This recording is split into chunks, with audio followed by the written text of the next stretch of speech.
एक बार देवराज इंद्र देवगुरु बृहस्पति के साथ में भगवान शिव के दर्शन करने के लिए कैलाश गए।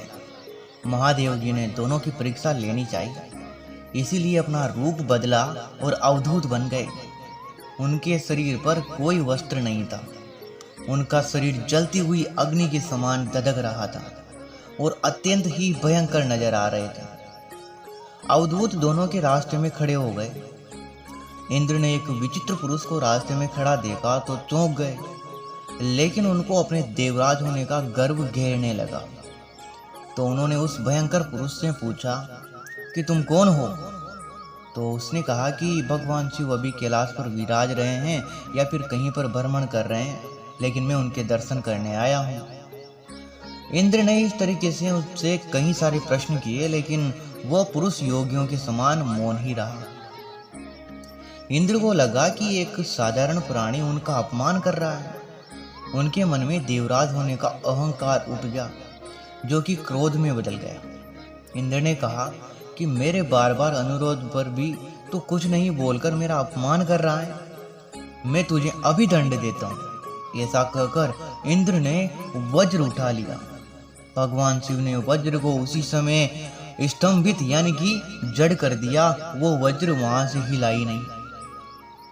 इंद्र की बाह अकड़ गई। भगवान अवधूत क्रोध से लाल हो गए।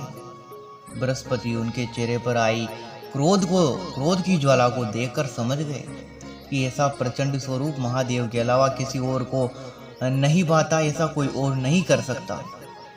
बृहस्पति शिव स्तुति गाने लगे।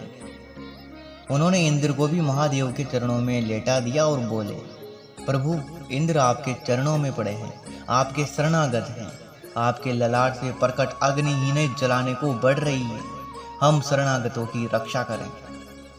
बृहस्पति की बात सुनकर करुणा सिंधु भगवान ने कहा, अपने नेत्र से निकली अग्नि को मैं पुनः कैसे धारण कर सकता हूँ? क्या सर्प अपनी छोड़ी हुई केतुली को फिर धारण कर सकता है?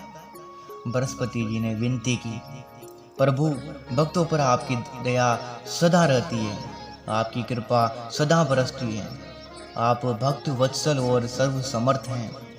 आप इस तेज को कहीं और स्थान दे दीजिए ताकि इंद्र के प्राणों की रक्षा हो सके। भगवान रुद्र ने कहा, बृहस्पति, मैं तुम पर बहुत प्रसन्न हूँ। इंद्र को जीवन दान देने के कारण तुम्हारा नाम जीव भी होगा। मेरे तीसरे नेत्र से प्रकट इस अग्नि का ताप देवता सहन नहीं कर सकते, इसीलिए मैं इसको कहीं दूर छोड़ूंगा। अब शिव जी ने छोड़ दिया, उसको ठान लिया कि अब इसको वह दूर छोड़ेंगे।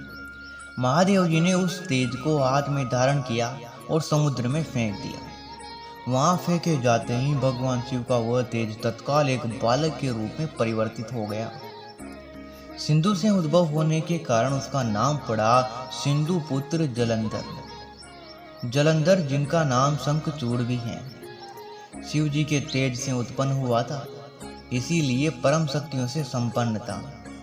वह देवों से भी ज्यादा शक्तिवान था।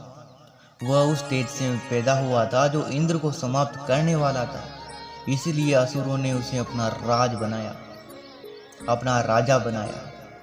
बाद में महादेव ने जलंधर का भी वध कर दिया। अवधूत रूप में यह लीला करने के बाद महादेव अंतर्धान हो गए। इंद्र के गर्व का भंजन भी हुआ और भगवान के दर्शन भी हुए।